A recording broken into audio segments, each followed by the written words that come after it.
अस्सलामु अलैकुम वरहमतुल्लाहि वबरकातुहू अज़ीज़ान मिल्लत इस्लामिया। उम्मीद और दुआ है कि आप तमाम खैर आफियत से हैं। मैं आपका भाई advocate Sadiq Shaikh. Advocate Sadiq Shaikh YouTube channel में आप तमाम का तहे दिल से इस्तकबाल है। आप तमाम जानते हैं जून 7 2024 को हम दो हमारे 12 के नाम से एक वहियात और एक जहर आलूद फिल्म रिलीज़ होने वाली है। उस फिल्म का मकसद सिर्फ यही है, ट्रेलर से पोस्टर से नज़र आ रहा है कि मुसलमानों को आबादी के बढ़ने का ज़िम्मेदार बताया जाए और मुसलमानों पर जो इल्ज़ाम है कि मुसलमान की आबादी हिंदुओं से बढ़ जाएगी हिंदुस्तान में, ये ज़हर के बुनियाद पे बनी हुई ये फ़िल्म है। ये फ़िल्म को पूरी तरह से हमें चाहिए कि हम इसकी हकीकत को, ये किस तरह से ज़हर फैलाया जा रहा है, वो तमाम चीज़ें बताएँ। बॉयकॉट करना, बैन करना, ये तमाम चीज़ें अलग होती है। आप जानते हैं कि बीजेपी की हुकूमत में आने के बाद 2014 से 40 से 50 फ़िल्म तक बन चुके हैं मुसलमानों के ख़िलाफ़। उनकी टाइटल्स भी ऐसी है कि लिपस्टिक अंडर में बुर्का, 72 हो रहे, अब क्या वाहियात नाम मैं लेना भी नहीं चाहूँगा। तो अब ये एक बार फ़िल्म रिलीज़ हो जाने के बाद इस फ़िल्म को रोकना किसी की बस की बात नहीं है। तो सेंसर बोर्ड से ये जो फ़िल्म की सर्टिफ़िकेट मिल जाती है, तो आप यकीन मानिए कि कई सारे फ़िल्म बने हैं मुसलमानों के ख़िलाफ़, कई सारी किताबें छपी हैं, कई सारे ऐसे ब्लॉग्स और पेजेस चलते हैं, जो हमेशा मुसलमानों के इस्लाम के ख़िलाफ़ ज़हर उगलते हैं। तो चलिए, अब ये वीडियो में आगे बढ़ने से पहले मैं आप तमाम को मैं ये भरोसा और ये दिलासा दिलाता हूँ कि इंशाअल्लाह इस वीडियो में कंप्लीट आपको जो डिटेल्स है कि किस तरह से मुसलमानों के ख़िलाफ़ ज़हर उगला जा रहा, किस तरह से हमारे मासूम हिंदू भाइयों और बहनों को बताया जा रहा कि मुसलमानों की आबादी हिंदुओं से भी बढ़ जाएगी, हिंदुस्तान को एक इस्लामिक मुल्क के जैसा बना देंगे और ये जो आबादी बढ़ने के ज़िम्मेदार मुसलमान हैं। तो इस वीडियो में जो फैक्ट्स और जो मटेरियल, जो लीगल और सोशल और इस्लामिक सब्जेक्ट आपको दिया जाएगा, ये तमाम काफ़ी सारा रिसर्च करने के बाद मैं आपके सामने वीडियो पेश कर रहा हूँ। तो आप मुतमईन रहिए कि ध्रुव राठी से भी ज़्यादा प्रोडक्टिव और नॉलेज से भरी और हिस्ट्री से भरी ये वीडियो रहेगी। तो वो पूरा वीडियो देखने से पहले आप तमाम से मैं गुज़ारिश और अपील करता हूँ कि ज़रूर मेरे YouTube channel advocate Sadiq Shaikh को भी आप लोग लाइक करेंगे, शेयर करेंगे, सब्सक्राइब करेंगे और बेल आइकन भी प्रेस करेंगे, ताकि एक एनकरेजमेंट मिलती है। इतनी सारी मेहनत के बाद, मशक्क़त के बाद आपके सामने कुछ वीडियोज़ हम रखते हैं, तो आप जैसे कमेंट्स के ज़रिए, लाइक, शेयर और सब्सक्राइब के ज़रिए जब आप हमें एनकरेज करते हैं, वो हमारे लिए एक दुआ और एक हमारी लिए हिम्मत अफ़ज़ाई की बात होगी। तो आगे चल के हम बहुत ऐसे जो फ़िल्म बने या फिर कोई ऐसी मुसलमानों के ख़िलाफ़ साज़िशें हों, तो उसके ख़िलाफ़ काम करने में हमें अल्हम्दुलिल्लाह काफ़ी क़ुव्वत मिलती है। तो चलिए, अब 2014 से हम बात करते हैं। जैसे मैंने बताया कि 30 से 40 फ़िल्म ऐसी बन चुके हैं जो मुसलमानों के ख़िलाफ़ है, तो सेंसर बोर्ड ने उसके ख़िलाफ़ एक आवाज़ भी नहीं उठाई। इस वजह से कि आप जानते हैं कि सेंट्रल हुकूमत जो होती है, वो सेंट्रल सेंसर बोर्ड उन्हीं का पपेट होता है। तो अब 4 ऐसी चीज़ें हैं मैं आपको बताऊँगा कि जिनकी वजह से ये मुसलमानों के ख़िलाफ़ फ़िल्म बना रहे हैं, बनाने से इनका क्या फ़ायदा है और क्यों ये बन रही हैं, वो 4 चीज़ें मैं आपके सामने अगर बयान करूँ, तो सबसे पहली चीज़ ये है कि हिंदुस्तान की सेकंड लार्जेस्ट रिलीजियस माइनॉरिटी है मुसलमान। तो मुसलमानों के ख़िलाफ़ हमेशा से आपके मूवीज़ बनते आए हैं, आपके ख़िलाफ़ किताबें छपती आई हैं, आपके ख़िलाफ़ पेजेस, चैनल्स वगैरह-वगैरह सब काम करते रहते हैं। पॉइंट नंबर 2, ये BJP, RSS, VHP, Bajrang Dal जो भी ऑर्गनाइज़ेशंस हैं, इन ऑर्गनाइज़ेशंस को खुश करने, इन ऑर्गनाइज़ेशंस का जो ब्लूप्रिंट है, उसको एग्ज़ीक्यूट करने और उनसे इनके इंडिविजुअल एंड पर्सनल काम लेने, ये मूवी प्रोड्यूसर्स, डायरेक्टर्स और कुछ एक्टर्स काम कर रहे हैं। तो पॉइंट नंबर 3, कमर्शियली पैसा कमाने के लिए भी ये मुसलमानों के ख़िलाफ़ फ़िल्म्स चुन रहे हैं, क्योंकि जब माइनॉरिटी के ख़िलाफ़ कुछ फ़िल्म बताई जाती है, तो ये लोग चाहते हैं कि मेजॉरिटी भर-भर के थिएटर्स में फ़िल्म्स देखेंगे और वो फ़िल्म हिट हो जाएगी। आप जानते हैं कि हिंदुस्तान में आपको 2 फ़िल्म ऐसे बने हैं, कई सारे फ़िल्म तो फ्लॉप हुए हैं, जो इस्लामोफ़ोबिया और मुस्लिम्स के ख़िलाफ़ रहे हैं, हिस्ट्री को मिस इंटरप्रेट करके बताते गए हैं। तो उसमें 2 फ़िल्म, एक तो रज़ाकार है, जो हैदराबाद की हिस्ट्री पे बताया, अटर फ्लॉप निकली, और दूसरी फ़िल्म सवरकार है, वो भी कितनी अटर फ्लॉप निकली, आप तमाम जानते हैं। तो फ़िल्म बन जाने से आपको और मुझको बौखलाहट का शिकार नहीं होना है। बैन, बॉयकॉट कहते हुए उसकी ज़्यादा नेगेटिव पब्लिसिटी से उसको बेनिफिट होने के काम हमें नहीं करना है। लेकिन जब कुरान और हदीस और इस्लाम को बुरी तरह से पेश करने की साज़िश और कोशिश होती है, हमको फ़िल्म को साइड रखते हुए जो हकीकत है, वो अवाम के सामने बताना है। हमें बारहा ये फ़िल्म का नाम लेते-लेते ये फ़िल्म को नेगेटिव पब्लिसिटी देने की बजाय जो हकीकत हमको बयान करना है कि क्या भई मुसलमान आबादी बढ़ने के ज़िम्मेदार हैं। क्या भाई, क्या मुसलमान हिंदुस्तान को इस्लामिक मुल्क बनाना चाहते हैं, जो 400-500 साल हुकूमत कर चुके हैं यहाँ पर? क्या भाई मुसलमानों का जो पॉपुलेशन वह हिंदुओं से बढ़ जाएगा? ये तमाम चीज़ें हमें बताना है। तो अब आपको जैसे मैंने बताया कि चौथी चीज़ ये है कि सेंसार बोर्ड पूरी तरह से बीजेपी का पपेट होने की वजह से आपको कंप्लीट फिल्म्स जो आ रही हैं वो मुसलमानों के खिलाफ आ रही हैं। टाइटल्स भी इतनी वाहियात आप जानते हैं कि अब वो 40 से 50 टाइटल्स तो मैं आपके सामने गिनना भी नहीं चाहता। हम दो हमारे 12 जो फ़िल्म है उसका पोस्टर अगस्त 2022 में ही रिलीज़ हो चुका है।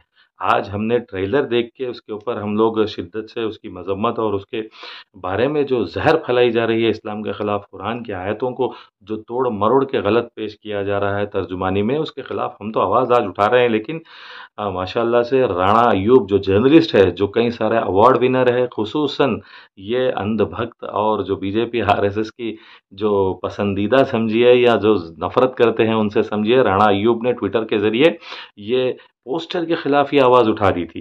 तो तभी बहुत शोर-शराबा हुआ, मीडिया में डिबेट्स हुए, काफ़ी सारे चर्चे हुए, काफ़ी सारे लोग उसके खिलाफ बोले। तो अब ये 2024 मई में ट्रेलर रिलीज़ हुआ। तो जैसे ही कुरान की आयतों को गलत पेश करने की, और मुसलमानों को तो हमेशा टेररिस्ट बताते हैं, नेगेटिव कैरेक्टर्स में बताते हैं, वैसे ही अब ये हम दो हमारे बारे में भी बताया जा रहा। तो आपको मैं आगे चल के वीडियोज़ में बताऊँगा कि अनु कपूर ने उसके कहने पे क्या कहा। एक रिपोर्टर ने साफ सीधे पूछ दिया था अनु कपूर को कि क्या भई ये फ़िल्म आप बना रहे हैं, मुसलमानों का ही स्ट्रक्चर दिख रहा, पूरे मुसलमान ही दिख रहे हैं, क्यों? तो उसका क्या जवाब था वो भी मैं आगे चल के बताऊँगा। तो ये फ़िल्म 7 जून 2024 को रिलीज़ होने वाली है बताया जा रहा। मैं आप तमाम से फिर एक मर्तबा मुआदिबाना गुज़ारिश और अपील ये करता हूँ, अननेसेसरी इसका पोस्टर वायरल ना करें, अननेसेसरी इसके बारे में रिलीज़ डेट्स या फिर इसके डिस्कशंस ना करें। हाँ, इसके बारे में हमको बिल्कुल ही जवाब देना है, तो जवाब भी कैसा देना है कि जो चीज़ें वो गलत बता रहे हैं, वो हकीकत है, तो हमें बताना है। जैसा कि कुरान की आयत को गलत पढ़े हैं, तो वो फलाँ फ़िल्म में हुआ, फलाँ फ़िल्म के नाम से नहीं। ये कुरानी आयत हमारे लोगों को, हिंदू भाइयों-बहनों को गलत बताने की साज़िश की जा रही है। ये कुरानी आयत इस तरह से सही है, वो बताना है। तो मुसलमानों की आबादी, एक मेरे यूट्यूब चैनल पे आप देख सकते हैं, क्लियरली मैंने वीडियोज़ बनाए हैं, 100 नहीं 1000 साल तक भी फिर मुसलमानों की आबादी हिंदुओं की आबादी के बराबर नहीं हो सकती। क्यों भई? ये 2024 में आप देख लेंगे तो 115 करोड़ कुछ हिंदू है, 20 करोड़ कुछ मुसलमान हैं। तो आप सोचिए, जब हिंदू पूरी तरह से बच्चे जन्ना बंद भी कर देंगे, तो 100,000 साल के बाद भी मुसलमानों की आबादी वहाँ तक नहीं पहुँच सकती। इसलिए कि मुसलमानों का जो टीएफआर रेट है, यानी टोटल फर्टिलिटी रेट में मुसलमान की लेडीज़ में वो कम होते आ रहा है। तो वो पूरे स्टैट्स के साथ मैंने एक वीडियो में स्टोरी भी की है, आप उसमें देख सकते हैं। अब आपको एक कोर्ट का पहलू मैं बताऊँगा कि 2003 से ही जो जावेद और हरियाणा के नाम से जो केसेस हुए थे हरियाणा हाई कोर्ट वगैरह में, तो जब ही 2 बच्चों से ज़ायद जिनके भी बच्चे हैं वो पंचायत सरपंच वगैरह के इलेक्शन में नहीं लड़ सकते, ये केस चला था तो तभी फैसला भी आया था। सुप्रीम कोर्ट ने भी कहा है कि जो ज़्यादा बच्चे हैं वो 2 से ज़ायद बच्चे हैं जो लोकल बॉडी इलेक्शंस में नहीं लड़ सकते। तो फिर उसके बाद में ये जो कोशिश शुरू की गई है, अश्विनी कुमार उपाध्याय ये बीजेपी के लीडर भी है और एडवोकेट भी है। तो उन्होंने दिल्ली के कोर्ट में एक पीआईएल फाइल किया था कि पॉपुलेशन एक्सप्लोजन हो रहा है, इसको रोका जाए, इसके बारे में स्टेप्स लिए जाए। तो जब वो दिल्ली हाई कोर्ट ने उसके ऊपर कोई फैसला नहीं लिया और वो पिटीशन को रद्द कर दिया, तो फौरी वो दिल्ली हाई कोर्ट से फिर सुप्रीम कोर्ट पहुंचा। तो 2018-2019 में, फिर 2019 में जैसे सुप्रीम कोर्ट पहुंचा, तो सुप्रीम कोर्ट में सेंटर ने अपनी जानिब से एक एफिडेविट फाइल किया कि वो एफिडेविट में खुले तौर से सेंटर ने कह दिया कि हम जो भी फैमिली प्लानिंग्स होते हैं उसके बारे में हम तो करोड़ों का बजट लगा के अवेयरनेस ला रहे हैं। टीएफआर टोटल फर्टिलिटी रेट भी डाउन हो रहा है। तो हम किसी को जबरन इतने बच्चे रखो, इतने बच्चे मत रखो, इसके बारे में हम नहीं बोल सकते। ये बीजेपी की हुकूमत ने 2020 दिसंबर में एफिडेविट फाइल करके कहा कोर्ट में। तो फिर अब ये अश्विनी कुमार उपाध्याय, उसके बाद में कई सारे मुसलमान भी हैं, उनके मैं नाम आपको बताऊँगा, वो लोग भी मुसलसल पिटीशंस फाइल करते गए कोर्ट में। तो कोर्ट ने उनको सीधे तरह से कह दिया कि पहली बार तो 2022 में कोर्ट ने लॉ कमीशन को और सेंटर को फिर से रुजू होने को कहा। फिर जब हद से ज़्यादा ये पिटीशंस फाइल होते जा रहे थे, तो सुप्रीम कोर्ट ने इनको कह दिया कि हम इसके अंदर मदाखलत नहीं कर सकते। आप बारहा कोर्ट का वक्त ज़ाया मत कीजिए, आप पब्लिसिटी स्टंट्स कर रहे हैं, ये फटकार सुप्रीम कोर्ट ने भी दे दी। तो अब समझिए कि ये इनके पास कोई ऑप्शंस नहीं है। अब बचा ही क्या है इनके पास कि मुसलमानों के खिलाफ ये लोग अब जहर उगलेंगे फिल्मों के ज़रिए, किताबों के ज़रिए, राइटिंग्स के ज़रिए, पेजेस के ज़रिए, यूट्यूब के ज़रिए, ये हो रहा है। 2022 सितंबर में सुप्रीम कोर्ट ने लॉ कमीशन को और सेंटर को कुछ जवाब देने के लिए कहा। फिर उसके बाद जैसे उपाध्याय, अश्विनी कुमार उपाध्याय बीजेपी के लीडर और एडवोकेट कोर्ट को फिर तंग करने लगे कि ये केस में पूरे स्टेट्स को पार्टी बनाया जाए, ये केस में हेल्थ मिनिस्ट्री को, होम अफेयर्स को ही नहीं हेल्थ मिनिस्ट्री को भी जाए रिस्पोंडेंट बनाया जाए। तो फौरी कोर्ट ने कह दिया कि ये हमारा काम नहीं है, आप हमारे पास मत आइए, आप कोर्ट का वक़्त ज़ाया मत कीजिए, आपको पब्लिसिटी चाहिए शायद, हमारे पास कई सारे ऐसे मसले मुद्दे हैं सुप्रीम कोर्ट के पास कि हम उनको देखें, तो ये आप बारहा लाते जाएँगे। एक मरतबा सेंटर ने भी अपनी तरफ से एफ़िडेविट दाखिल की है, तो कोर्ट ने साफ सीधे कह दिया सुप्रीम कोर्ट ने कि हम इसके अंदर मदाखलत नहीं करेंगे। अब क्या होगा 2022 जब नवंबर में सुप्रीम कोर्ट ने ये कह दिया, तो अब फिर से फ़िल्मों की चक्कर शुरू हो गई। तो फ़िल्म तो बन रही थी, इसका पोस्टर भी तो 2022 अगस्त में रिलीज़ हुआ था। मैं आपको बताऊँगा कि किस तरह से ज़हर उगला जा रहा है मुसलमानों के खिलाफ़ और इस्लाम के खिलाफ़, मुसलमान की जो पॉपुलेशन है उसके खिलाफ़, और मुसलमानों को पॉपुलेशन एक्सप्लोजन का ज़िम्मेदार बनाते हुए वो साज़िश कैसे रची जा रही है, वो इन डिटेल वीडियो के साथ मैं प्रेज़ेंट करूँगा। अफ़सोस की बात तो ये है कि मुल्क के प्राइम मिनिस्टर होने के उतने बड़े ओहदे पे बैठते हुए नरेंद्र मोदी साहब का जो एक बयान था, जो इंडिपेंडेंस डे पर शायद उन्होंने किया है, वो 1 मिनट का बयान आप सुन लीजिए, फिर उसके बाद में हम लोग आगे वीडियो में चलेंगे। तहासा जो जनसंख्या विस्फोट हो रहा है, ये जनसंख्या विस्फोट हमारे लिए, हमारी आने वाली पीढ़ी के लिए अनेक नए संकट पैदा करता है। परिवार को सीमित करके अपने परिवार का भी भला करता है और देश का भला करने में बहुत बड़ा योगदान देता है। ये सब सम्मान के अधिकारी हैं, ये आदर के अधिकारी हैं, जिनका उनका जितना सम्मान करें, छोटा परिवार रख के भी वो देशभक्ति को ही प्रकट करते हैं, वो देशभक्ति का अभिव्यक्ति करते। क्या मैं उसको समाज के भरोसे ही छोड़ दूंगा? मैं उसको उसके नसीब पे छोड़ दूंगा? कोई मां बाप ऐसा नहीं हो सकता है कि जो अपने बच्चों को इस प्रकार की जिंदगी जीने के लिए मजबूर होने वाले फिर भी बच्चों को जन्म देता रहता सुना है किस तरह से मुल्क के प्रधानमंत्री खुद पॉपुलेशन एक्सप्लोजन की बात कर रहे हैं, फिर उसके बाद में कुछ तबकों को वो इनडायरेक्टली टारगेट कर रहे हैं, कुछ लोगों को वो जो बच्चे कम जनते हैं उनको कह रहे हैं कि वो मुल्क से मोहब्बत करने वाले हैं, और कुछ लोगों को वो कह रहे हैं इशारतन कि कुछ लोग बच्चे जन के छोड़ देते हैं दुनिया में, सोसाइटी में।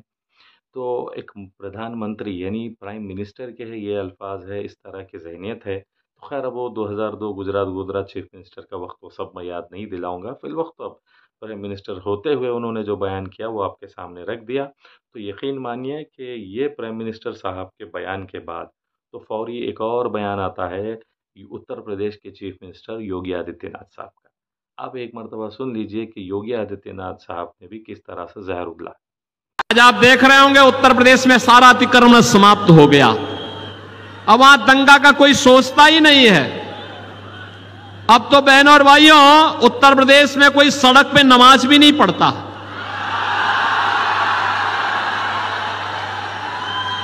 अब वहां मस्जिदों के भी माइक उतर गए।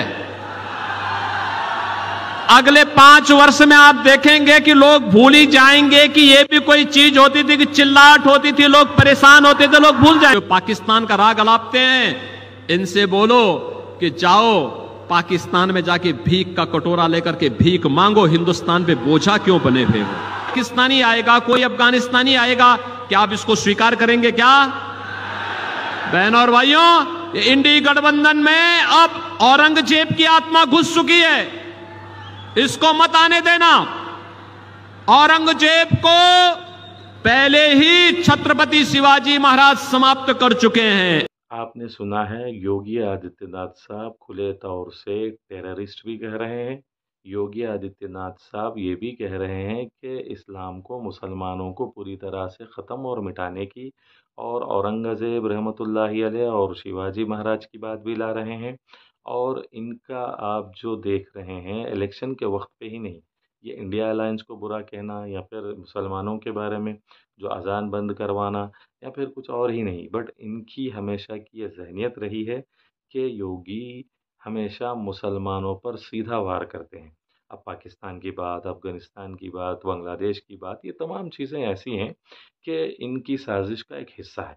जैसे अमित शाह की क्रोनोलॉजी की बात हमने सुनी है कि पहले एनआरसी आएगा, फिर सीए आएगा, फिर कुछ और आएगा, कैंप्स, रिफ्यूजी कैंप्स तैयार है, डिटेंशन सेंटर्स तैयार है, तमाम तमाम चीज़ें। तो अब जब मोदी साहब को आपने सुन लिया, योगी साहब को आपने सुन लिया, अमित शाह साहब की क्रोनोलॉजी आप समझ गए।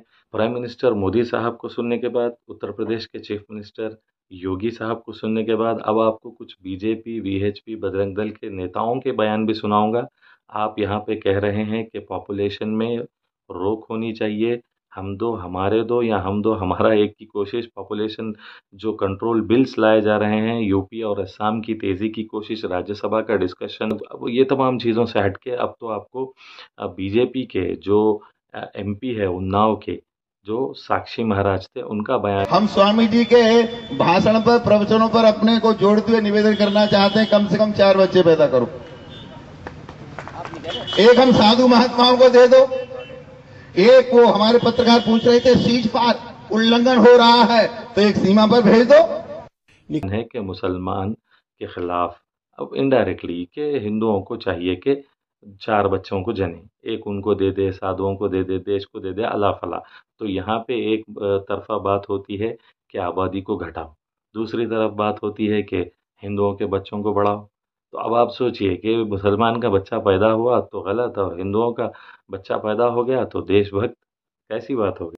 ये जो सनातन धर्म के यति सत्य देवानंद है, शायद ही जिस तरह से मुसलमानों की जनसंख्या बढ़ रही है, उस तरह से हिंदुओं का जनसंख्या, यहाँ जो भाग्य है वो एकदम अस्त होता चला जा रहा है। हमें अपने सनातन धर्म की, अपने सनातन धर्म के मुसलमानों की बढ़ती हुई जनसंख्या आप पहाड़ों पे भी देख रहे होंगे। आपने देखा होगा जैसे जैसे यहाँ मुसलमानों की जनसंख्या बढ़ रही है, उसी तरह यहाँ आपराधिक गतिविधियां बहुत तेजी से बढ़ने लगी हैं। ऐसे जघन्य अपराध जो पहले कभी पहाड़ों पर नहीं होते थे होने, और कुछ लोग अपराधियों के साथी हैं। देखिए, मेरा हिंदुओं के लिए केवल इतना संदेश है कि हिंदू अपने परिवारों को मजबूत करें, और परिवार जो है पैसों से मजबूत नहीं होते। परिवार मजबूत होते हैं जब उसमें बच्चे होते हैं, जब रिश्ते होते हैं, रिश्तों में प्यार होता है, और साथ ही साथ बच्चे ज्यादा पैदा करें हिंदू। ये इतना जहर रख के मुसलमानों के खिलाफ बयानबाजी कर रहे हैं और साथ ही कह रहे हैं कि हिंदुओं को भी ज़्यादा बच्चे जनने चाहिए। तो इनकी कहाँ अक्ल मारे जाती है, क्यों इतना जहर फैलाते हैं, क्यों इतनी नफरत करते हैं। ये लोगों को समझ में, हिंदुस्तान के लोगों के समझ से बाहर है। ऐसा नहीं है कि सारे हिंदू इनकी बातों को मानते हैं। यकीन मानिए, जो कॉन्स्टिट्यूशन से प्यार करने वाले हैं, जो डेमोक्रेसी से प्यार करने वाले हैं, जो यूनिटी इन डाइवर्सिटी, गंगा जमनी तहजीब, हिंदू मुस्लिम सिख ईसाई भाई भाई के नारे से चाहत रखते हैं, वो ऐसे लोग कोई वीएचपी, बजरंग दल, आरएसएस या बीजेपी की बातों में जाते ही नहीं। तो हमारे हिंदू भाइयों और बहनों में भी जो शांति चाहने वाले हैं, जो एकता चाहने वाले हैं, ऐसे लोगों की वजह से हमारे हिंदुस्तान में हिंदू मुस्लिम सिख ईसाई भाई भाई का नारा और भाईचारा बरकरार है। तो सैल्यूट करता हूँ मैं वैसे हमारे हिंदू भाइयों और बहनों को जो अमन पसंद है, और जो ऐसे लोगों की हिंसाओं की और ऐसे लोगों के जो जहर आलूद बातों के झंझल में नहीं फंसते। वीएचपी के संतों के मीटिंग में शंकराचार्य सरस्वती ने, इस बार शंकराचार्य वासुदेवानंद सरस्वती ने हिंदुओं को ज्यादा बच्चे पैदा करने की सलाह दी है।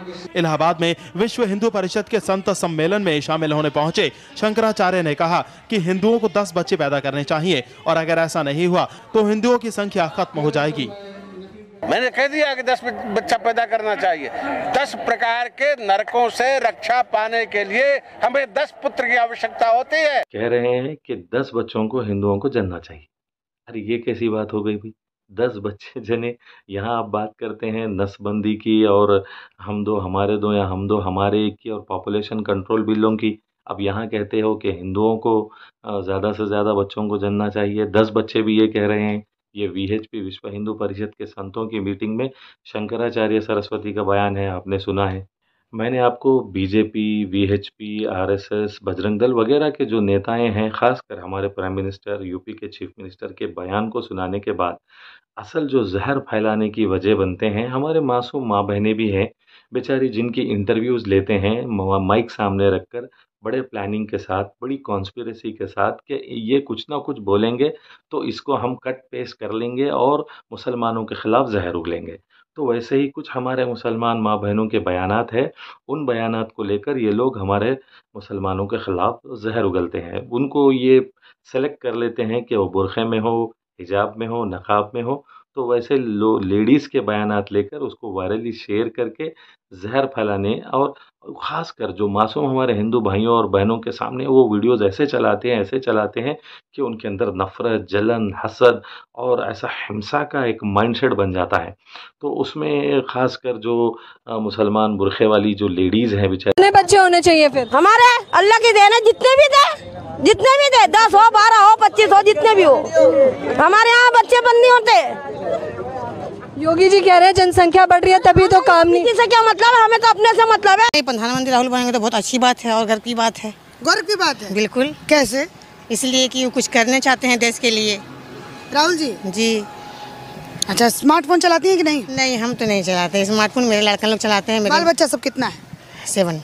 7 बाल बच्चा? यस। तो गरीबी नहीं आएगी तो कैसे आएगा इतना बाल बच्चा? अब सब अल्लाह का दिया हुआ है मैडम, सब तो अल्लाह का देन है ना। वो गरीबी किसका देन है? गरीबी तो मतलब देना ही है मोदी जी का। गरीबी मोदी जी की देन है। 2 बच्चों के कानून पर सरकार विचार कर रही है, आपको लगता है कि 2 बच्चे ही सबसे अच्छे? भाई हमें तो 2 बच्चे नहीं अच्छे, हमें तो भैया पूरा परिवार अच्छा है। हमें 2 बच्चे क्या फायदा? पूरे परिवार में कितने होने चाहिए बच्चे? जितने हो जाए, 12 हो जाए, 10 हो जाए, 5 हो जाए, 6 हो जाए। भाई 1-2 बच्चे में क्या होता, खाया पकाया छुपे पड़े है ना। महंगाई बढ़ती जा रही है, आबादी बढ़ती जा रही है, वो नसीब देता है खाने को, खुद ही कमाएंगे खुद ही खाएंगे। कह रहे हैं कि बच्चे होना बंद नहीं होंगे, फिर एक लेडी कह रहे हैं कि बच्चे तो अल्लाह की देन है, फिर और एक लेडी कह रहे हैं राहुल पीएम बनेंगे तो अच्छा है, गरीबी के ज़िम्मेदार मोदी है। तो ये तीनों के वीडियोस भी वो लोग ज़्यादा से ज़्यादा मिसयूज़ करके किस तरह से हमारे हिंदू भाइयों को उचकाते हैं, किस तरह से लोग ज़हर उगलते हैं। अब वो वीडियोस का एक-एक मैं आपके सामने प्ले करके वो भी दिखाऊँगा। आरएसएस, वीएचपी, बजरंग दल के लीडर्स के स्पीचेस के बाद फिर प्राइम मिनिस्टर ऑफ इंडिया और चीफ मिनिस्टर ऑफ यूपी के और अमित शाह साहब के जो बयानात के बाद फिर जैसे मुसलमान मासूम बुरखे वाली लेडीज़ को सेलेक्ट करके चेरी पिकिंग करके मीडिया के सामने उनकी क्लिपिंग्स कट एडिट करके, जो मासूम है बेचारी, जज्बाती हैं, जो आगे पीछे नहीं सोचती, नहीं जानती, जो खुले मुंह से बात करती हैं, वैसे लोगों के क्लिपिंग्स को कट पेस्ट करके हमारे हिंदू भाइयों में जिस तरह से भाइयों बहनों में जहर फैलाया जा रहा है, तो उसके कुछ क्लिपिंग्स मैं आपके सामने प्ले करूंगा। टारगेट किया जा रहा है, मेरे को तो समझ में नहीं आ रहा किस धर्म को टारगेट किया जा रहा है। ये कह रहे हैं कि 10 बच्चे पैदा करो, 15 बच्चे पैदा करो, ये तो अल्लाह की देन है। एक महिला वायरल होती है और वो कहती है कि चाहे मोदी सरकार हो चाहे कोई सी भी सरकार हो, वो ऊपर वाले की चीजें शरीर में कोई छेड़खानी नहीं करने की, तो ये फिर खतना क्यों करते हैं? पहला क्वेश्चन मेरा ये, अगर ये लोग कहते हैं कि ऊपर वाला शरीर से कुछ खिलवाड़ करने नहीं देता, तो ये लोग खतना क्यों करते हैं? दूसरी बात, ये लोग कहते हैं अल्लाह की देन है। पहली बात तो अल्लाह को ये बदनाम कर रहे हैं, और जो कहते हैं अल्लाह की देन है तो ये बच्चे निगाह से पहले क्यों नहीं होते? मेरा क्वेश्चन ये है। और हम तो हमारे 12 बहुत अच्छी मूवी आ रही है, आपको पता है मैडम, जितने चाइना से बराबरी करने की बातें कर रहे हैं वो वही लोग हैं जो पाकिस्तान के बैठे हुए हमारे देश के आतंकवादी हैं। ये वही लोग हैं जो बांग्लादेश के बैठे हुए आतंकवादी हैं। ये वही लोग हैं जो तिरंगे की बारी आती है ये लोग कहते तिरंगा। अरे तिरंगा तो हमारे दिल पे, हम डीपी में क्यों लगाएं? हम दो हमारे 12 हम मूवी देखेंगे और बाकायदा मैं तो एक ऐसे स्टूडेंट हूँ, लेकिन अपने सोशल मीडिया के प्लेटफॉर्म पे प्रचार जरूर करूंगा क्या मूवी देखो तो देखो देखो देखो देखो। तो ये ब्लू शर्ट वाला एक बंदा है, आप देखिए उसके जो कितनी उम्र का शायद ही होगा वो कैसे कह रहा है कि हम दो हमारे 12 फिल्म को मैं सोशल मीडिया पे वायरल करूंगा, इतना करूंगा कि सबको कहूंगा देखने को। और ये कह रहा है कि मुसलमान पे कितना जहर इसके दिल में भर दिया गया। तो ऐसे ही एक तो आरएसएस, बीजेपी, वीएचपी के लीडर्स के स्पीचेस, फिर हमारे मुसलमान माँ बहनों की स्पीचेस को कट पेस्ट करके वायरली शेयर करके जहर फैलाने से, तो ये ऐसी तरह से ये बच्चे बनते हैं।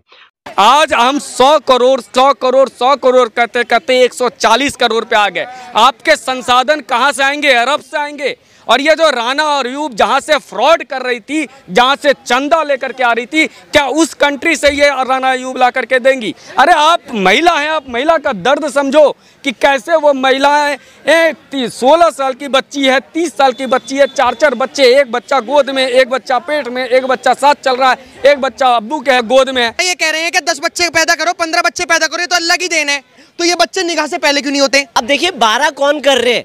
12 कौन कर रहे हैं? एक सनातन वाले 12 तो नहीं कर रहे, शांति दूती 12 कर रहे हैं और फिर वही अशांति फैलाते हैं।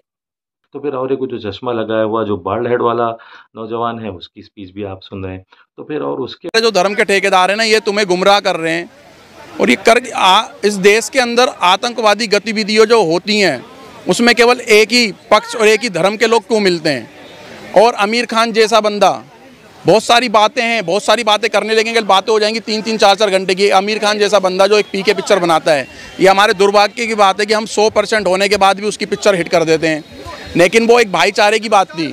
अब भाईचारा इस देश में ख़त्म हो चुका है। वो इसलिए ख़त्म हो चुका है, जहाँ पर हिंदुत्वता की बात उठती है, हिंदू धर्म के ऊपर कोई लांछन उठाता है, तब ये लोग मौन हो जाते हैं। 15% वाले ये मौन क्यों हो जाते हैं? 90 लाख लोग इजराइल में रहते हैं, सिर्फ 90 लाख लोग। जब चाहते हैं इनकी 57 देश की बजा देते हैं, वो ताकत अल्लाह दे दे। समझ रही हैं? हमारे देश में इतनी आबादी बढ़ गई है, देखिए गुस्सा बढ़ रहा है। ये चाहे हिजाब हो, चाहे बच्चों की हो, हर चीज में अल्लाह को क्यों लाते हो यार? तो अल्लाह दे रहा है तो मांग लो ना। मोदी राशन मोदी देता है, घर मोदी देता है, शौचालय मोदी देता है, सब कुछ मोदी से क्यों मांगते हो फिर? तुम्हारा ओवैसी रोज कहता है कि हम 70% गरीबी रेखा से नीचे कर रहे हैं, हमारे लिए क्या किया? ओवैसी से बोलो क्यों अल्लाह से मांगे? मांगना चाहिए ना। रोज टीवी पे बैठ के हम तो इतने मजलूम हैं, हम इतने गरीब हैं, पसमानदा हैं, ये हैं वो। एक बंदा तो आप तो देख रहे हैं कि बड़ा है उम्र में, वो कैसे कह रहा है कि एक तो अल्लाह से मांग लीजिए, इज़राइल छोटा मुल्क है, 72 मुसलमान ममालिक की बजा देता है, ओवैसी से मंगलो, ओवैसी भीख मांगता है, क्यों मोदी घर देता है मोदी। अरे भाई ये इतना जहर लाते कहाँ से है ये? क्या कहें हम इनके बारे में? भाई साहब आपको मालूम होनी चाहिए कि इज़राइल के मामले में जो अरब ममालिक है, वो मामलात चाहे पाकिस्तान भी क्यों ना हो, हमारे हिंदुस्तान मुल्क से ट्रेड रिलेशंस है, फॉरेन रिलेशंस है, एम्बेसडर्स पड़े हैं, तो हिंदुस्तान की फॉरेन पॉलिसी है उसके हिसाब से होते हैं। तो इज़राइल और अरब ममालिक की दोस्ती भी इसी तरह है। आपने देखा है तो अब ईरान की बात ले लीजिए, किस तरह से वहाँ पे मसले हुए, किस तरह से आपसी वहाँ पे जो जंग चल रही है। तो आपको जो अवैसी साहब की बात ला रहे हो, तो ओवैसी का नाम लिए बिना आपका दिन नहीं गुजरता। ओवैसी साहब कितने बार एमपी बन चुके हैं, कितनी बार एमएलए की तरह किए हैं, उनकी पार्टी क्या है, उनकी खिदमात क्या है, उनको कितने अवार्ड्स मिले हैं, ये तुम कौन है? तुम किस खेत की मूली हो? तुम्हारा मकसद क्या है? जो फिल्ट्रेशन उतनी उम्र तुमको आ गई, समझ नहीं है कि मोदी और योगी नहीं देते हैं कुछ। मोदी योगी अपने जेब से, अपने घर से लाकर कोई किसी मुसलमान को नहीं दे रहे। जब वो बैकवर्ड हैं या फिर वो सचार कमेटी या रंगनाथ मिश्रा कमीशन या कुंडू कमीशन के कहने पर, हिंदुस्तान में एक टैक्स सिस्टम चलता है, हिंदुस्तान में एक कॉन्स्टिट्यूशन से मुल्क चलता है, तो उसके एतबार से चाहे वो वेलफेयर स्कीम्स हो, पॉलिसीज़ हो, ये तमाम के हिसाब से चलता है। तो तुम कहाँ से कह रहे हो कि मोदी योगी जैसे हम उनके जेब से ले रहे हैं, उनके घर के सामने खटोरा लेके बैठे हैं? होंगे तुम कि जाके बैठोगे ओवैसी साहब के घर के सामने या मोदी योगी के घर के सामने खटोरा लेके भीख मांगो। लेकिन जब एक सिस्टम चलता है, जब एक प्रोसीजर होता है, हुकूमत चलती है, ये पूरा एक कॉन्स्टिट्यूशनल बॉडी है। तो ये जहालत कहाँ भर गई है तुम्हारे अंदर कि तुम कह रहे हो कि 72 मुल्कों की इज़राइल बजा रहा है, ओवैसी भीख मांग रहा है, मुसलमान अला फला ढिमका है। तुमको क्या है, एक तरफा बात है। मैंने जैसे बताया कि एसवाई कुरैशी साहब पॉपुलेशन मिथ के किताब के नाम से ओपनली बताया है कि एक तो पॉपुलेशन एक्सप्लोजन के ज़िम्मेदार सिर्फ मुसलमान नहीं है, दूसरा मुसलमान है कभी भी 100 साल या 1000 साल कह लीजिए आप, हिंदुओं के बराबरी में पॉपुलेशन में नहीं आ सकते। तो ये जो नौजवानों के स्पीच आपने सुने हैं इतने जहरालूद, जो उनका बात करने का ढंग, जो रवैया, जो किस तरह से उनका प्रेजेंटेशन है, सोचिए आपके कौन से आरएसएस बीएचपी की शाखा से आँख पहुँच के उठ के आ गए और मुसलमानों पर जहर उगल रहे हैं। तो ऐसे लोगों को जवाब देने के लिए हमें हमारे अंदर सब्जेक्ट होनी चाहिए, हमें हमारे अंदर सब्र होनी चाहिए, इत्मीनान से बताना चाहिए। मैंने आप तमाम के सामने ये सीक्वेंस भी रखने की कोशिश इसलिए की है कि आप समझे। कल के दिन अगर आप ये फ़िल्म की खिलाफ वर्जी कर रहे हैं, तो हमारा मकसद फ़िल्म नहीं है, हमारे 3 मकसद ख़ासकर है। एक तो हिंदुस्तान में मुसलमानों की पॉपुलेशन हिंदुओं से कभी मुसलमानों की बढ़ नहीं सकती। दूसरा, पॉपुलेशन एक्सप्लोजन, तो बढ़ती आबादी के ज़िम्मेदार है सिर्फ मुसलमान ही नहीं है, हर किसी के, सिख, हिंदू, पारसी, जैन, कुछ भी बोल लीजिए, हर किसी के भी 2-3 से ज़ायद बच्चे हैं। तो जो असद ओवैसी साहब कह रहे थे कि अमित शाह साहब के, मोदी साहब के 6-6 भाई वगैरह इनके घरों में भी है, तो खाली मुसलमान थोड़ी ज़िम्मेदार है। मुसलमानों का टीएफआर, टोटल फर्टिलिटी रेट, तो गिरते आ रहा है, घटते आ रहा है। ये 2015, 2022, 23 के स्टैट्स बता रहा है। और ये जो जितने भी कमीशंस हैं जो पॉपुलेशन के ऊपर नज़र रख रहे हैं, वो सब तमाम बता रहे हैं कि अभी हिंदुस्तान को कोई मसला ही नहीं है जो पॉपुलेशन के हिसाब से। अब रही बात, वो चाइना की बात कर रहा था, तो चाइना की बात आप देखिए, चाइना 60-70 साल से जो 2 ही बच्चे या ज़्यादा बच्चे नहीं जन्ने का रूल था, अब वो चाइना खुद जो है सो 2024 में फ़ोर्स कर रहा है कि 3 बच्चे से ज़ायद आप पैदा कीजिए, हम हुकूमत आपको साथ देंगे, हम आपको फंड्स देंगे, हम आपको जो है सो तमाम सहूलतें पैदा करेंगे। तो क्या वजह है भाई, चाइना फिर आज ऐसे भटक के ऐसे बोल रहा है कि बच्चे ज़्यादा होने चाहिए, इसलिए कि वहाँ पे एक तो एजिंग फैक्टर बढ़ गया, पूरे बूढ़े नज़र आ रहे। दूसरा, जो वर्क फैक्टर के लिए वहाँ पे जो मैन पावर होना है वो भी घट गया। तो फेल्ड आइडिया है जो 2 बच्चों का, हम दो हमारे 2 का आइडिया है, वो सेंटर ने, बीजेपी एनडीए हुकूमत ने साफ सीधा सुप्रीम कोर्ट में एफिडेविट दाखिल कर दिए हैं कि ये फोर्सफुल आइडिया का काम नहीं है। ये पॉपुलेशन एक्सप्लोजन के ज़िम्मेदार हम कोई एक ज़ात के पात के लोगों को नहीं बोल सकते। तो फिर कहाँ से ये लोग इतनी ज़हर से बात करते हैं, आप सोचिए। तो वीडियो तवील हो रही है, इतने शॉर्ट क्लिप्स उनकी आपके सामने फैक्ट्स एंड एविडेंसेस रखने के लिए मैंने वीडियो को तवील किया है, और ज़रूरी भी है कि हकीकत, ये एक वीडियो आप देख लेंगे तो पूरा फ़िल्म हम दो हमारे 12, एक दूसरा मुसलमानों की आबादी हिंदुओं का बढ़ जाना, तीसरा पॉपुलेशन एक्सप्लोजन, बढ़ती आबादी के ज़िम्मेदार क्या मुसलमान कौम है। तो अब आपको एक बेहतरीन क्लिप मैं सुनाऊंगा आखिर में। एक सवाल मैं और पूछना चाहूँगा, आज इसका फिल्म का पोस्टर जारी किया गया है, हम दो हमारे 12। ये पोस्टर मैं कहूँगा अपने कैमरामैन से दिखाएं। इस पोस्टर में हमें नज़र आ रहा है कि जो पूरी फैमिली है वो मुस्लिम फैमिली है। तो क्या इस फिल्म में ये बताने की कोशिश की गई है कि एक समुदाय जो है वो ज़्यादा आबादी बढ़ाने में लगा हुआ है, जुटा हुआ है? क्योंकि पोस्टर से ऐसा ही कुछ नज़र आ रहा है। देखिए, ऐसा है, पोस्टर लॉन्च है, अभी फिल्म की शूटिंग शुरू नहीं हुई है। किताब का पहला पन्ना पढ़ने के या देखने के बाद आप पूरी किताब को पढ़ने की ये डिक्लेयर मत कीजिए कि मैंने पूरी किताब पढ़ ली है। आप देखिए तो सही। मैं क्यूरियोसिटी में पूछ रहा था क्योंकि पोस्टर से ऐसे ही नजर आ रहा है कुछ। आपको जो नजर आ रहा है वो सामने है, आपको जो नजर आ रहा है वो सामने है। यहाँ पे हम 2 हमारे 12, बात खत्म हो गई। किसी समुदाय विशेष को ब्लेम करने की कोशिश? जी, आप किसी समुदाय विशेष को ब्लेम करने की कोशिश ना करें तो अच्छा है। कैसे अनु कपूर को जब रिपोर्टर ने पूछा कि क्या अनु कपूर साहब आप बताइए कि पोस्टर में तो पूरे मुसलमान ही नज़र आ रहे हैं, बुर्खा, दाढ़ी, टोपी, ये तमाम, तो क्या आप मुसलमानों को टारगेट कर रहे हैं? तो अनु कपूर कहता है कि आप टारगेट मत कीजिए। हालांकि कुरान की आयतों का वहाँ पे मिस रिप्रेजेंटेशन और दाढ़ी, टोपी, बुर्खा वगैरह, बच्चे, गोद में बच्चे, हामिला औरत, ये तमाम चीज़ें, तो चाहे अनु कपूर लाख क्यों ना कह ले, अनु कपूर ये जाहिर करता है कि ये सेंसर बोर्ड से अपनी फ़िल्म पास कर लेगा। इसका प्रोड्यूसर, डायरेक्टर, ये प्रोड्यूसर तो काफ़ी सारी लंबी लाइन है, और इसका डायरेक्टर जिसका नाम है, शायद नया डायरेक्टर है, मैं नाम भी पहली बार सुन रहा हूँ, कमल चंद्रन। ये तो ऐसे ही हिस्ट्री में मिट जाएगा जैसे रज़ाकार फिल्म बना के बड़े ख्वाबे देखने वाला, सवरकार के मामले में मेहनत मेहनत कहते हुए रोते बैठने वाले, जिनको बजट भी, इन्वेस्टमेंट भी नहीं मिला।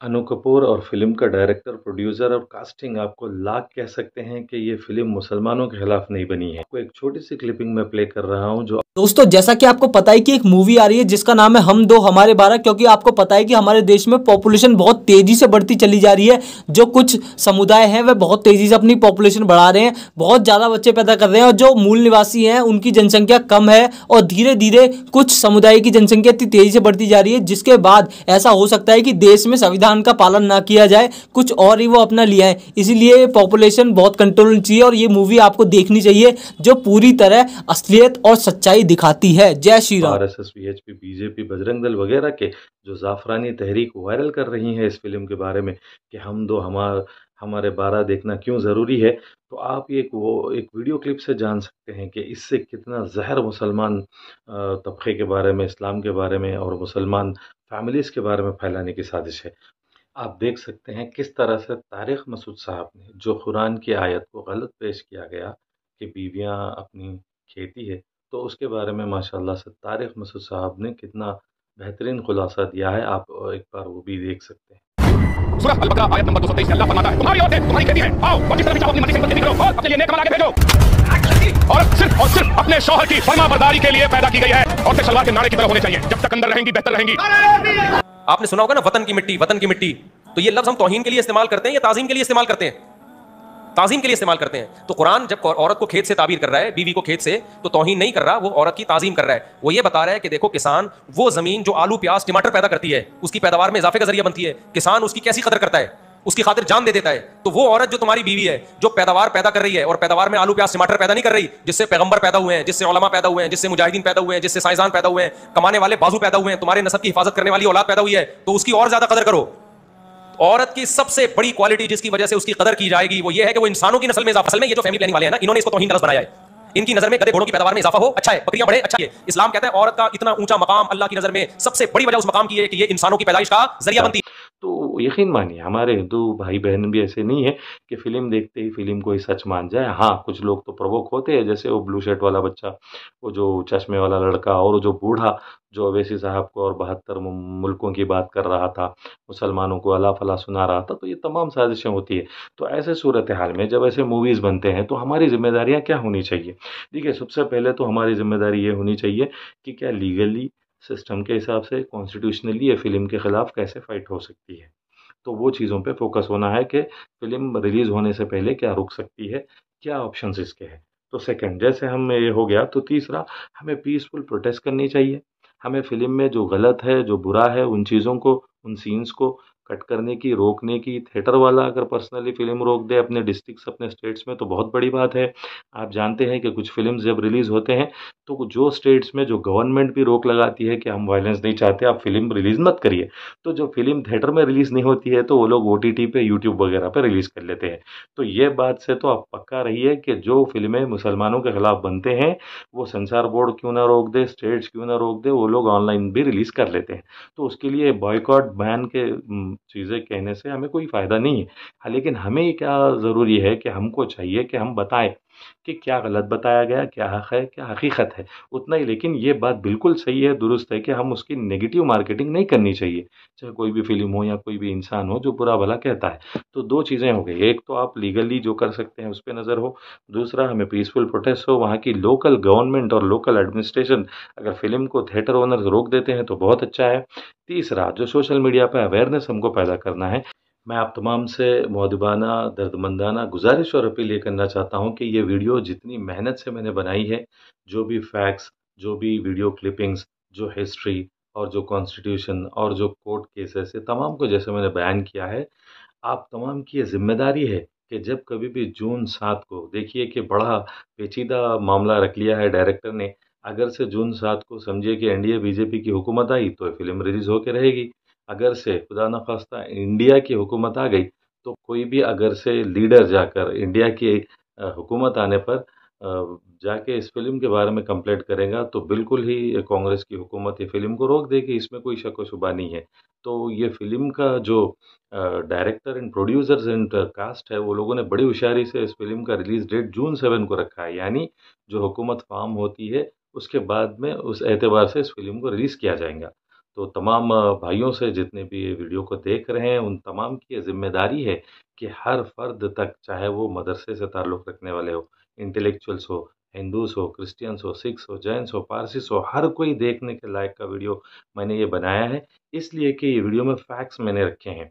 जो मेरी ज़िम्मेदारी है, जो मेरा 15 साल से ज़ायद का तजुर्बा है समाजी कारकुन के एतबार से, एक लॉयर के एतबार से, एक ज़िम्मेदार शहरी होने के नाते, जो हिंदुस्तान का जिस तरह से ज़हर उगल कर ये लोग माहौल ख़राब कर रहे हैं, उससे बचाने के लिए और गंगा जमनी तहज़ीब को, हिंदू मुस्लिम सिख ईसाई के भाईचारे को बरकरार रखने के लिए और आने वाली जनरेशंस को ये हिस्ट्री समझाना और बताना ज़रूरी है, वरना ये लोग इन्हीं के झूठ को, इन्हीं के फ़साद को, इन्हीं के जो ज़हर के फैलाने को हक़ और सच मानेंगे। तो इसलिए हम, आपका और मेरा, हम तमाम का फ़रीज़ा है कि इस वीडियो क्लिप को ज़्यादा से ज़्यादा आप जहाँ तक हो सकते हैं वहाँ तक पहुँचाइए और लाइक ना लीजिए, क्योंकि हम जानते हैं कि सोशल मीडिया पे जो इम्पैक्ट हो रहा है यूथ पे, तो उस अंदाज से हम इस वीडियो क्लिप को जितना चाहे उतना वायरल करते हुए इस्तेमाल करेंगे। तो यकीन मानिए, आप जो कोई भी आपको ये हम दो हमारे 12 वीडियो फ़िल्म देख के कुछ बहस कर रहा है, कोई कॉन्टेस्ट कर रहा है, उसको मेरी ये वीडियो लिंक पोस्ट कर दीजिए।